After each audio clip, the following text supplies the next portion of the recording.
असदुद्दीन ओवैसी 3 साल पुरानी अदावत का इंतकाम लेने आज बिहार आ रहे हैं। सीमांचल के बहादुरगंज में ओवैसी रैली करेंगे और बहादुरगंज से एआईएम के उम्मीदवार को लोगों से मिलाएंगे। कल एक और कार्यक्रम है। ओवैसी का दावा है कि इस बार के बिहार चुनाव में पिछली बार से ज्यादा सीटों पर एआईएम चुनाव लड़ेगी। पिछली बार से ज्यादा सीटों पर जीत भी दर्ज करेंगे और 2022 में जिसने एआईएम के 4 विधायकों को तोड़ा था उसे सबक भी सिखाएंगे। इशारा सीधे सीधे तेजस्वी यादव एंड आरजेडी पर है। हालांकि ओवैसी की बिहार में एंट्री से पहले ही मुस्लिम वोट बैंक के बहाने सियासत भी शुरू हो गई। तेजस्वी एंड टीम का खेल बिगाड़ेंगे ओवैसी। लालू यादव से लेंगे विधायकों की चोरी का बदला। आरजेडी के मुस्लिम वोट बैंक पर सेंध लगाएंगे ओवैसी।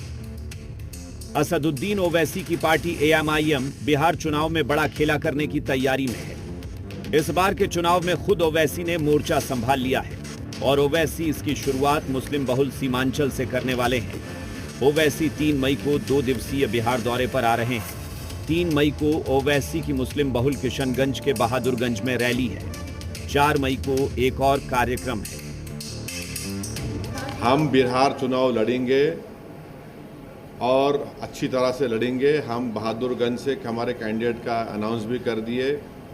मेरी पब्लिक मीटिंग है 3 तारीख को बहादुरगंज में, 4 तारीख को और एक जगह पर है। हम अच्छी तरह से लड़ेंगे। बिहार पहुंचने से पहले ही ओवैसी ने लालू यादव एंड आरजेडी को टेंशन दे दिया है। ओवैसी एआईएम के विधायकों को तोड़ने वालों को चेताया है। उन्होंने कहा, विधायक चुराने वालों को सबक सिखाएंगे। इस बार के चुनाव में एआईएम और मजबूती से लड़ेगी और जीतेगी। हमारे जो एमएलएज लास्ट टाइम जीते थे उससे ज़्यादा हमारे एमएलएज कामयाब होंगे और जो चोरी करे हमारे एमएलएज की, इंशाअल्लाह ताला उनको भी सीमांचल की जनता सबक सिखाएगी। दरअसल ओवैसी का सीधा इशारा लालू यादव और तेजस्वी यादव पर है। कैसे इन आंकड़ों को देखकर समझ जाएंगे। बिहार विधानसभा चुनाव 2020 में एआईएम 18 सीटों पर चुनाव लड़ी। ओवैसी की पार्टी ने 5 सीटों पर जीत हासिल की थी।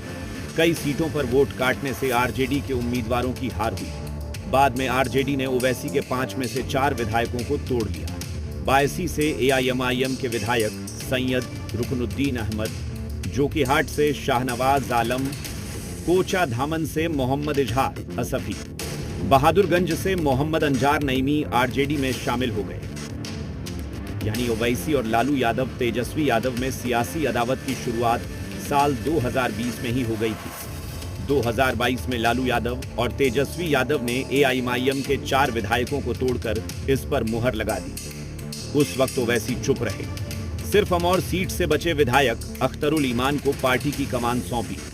3 सालों तक इंतजार करते रहे। अब ओवैसी बदला लेने की तैयारी में है। टारगेट बिहार की वो सीटें हैं जहां मुस्लिम आबादी निर्णायक है, लेकिन आरजेडी को लगता है मुस्लिमों के मसीहा तो सिर्फ और सिर्फ लालू यादव तेजस्वी यादव ही है।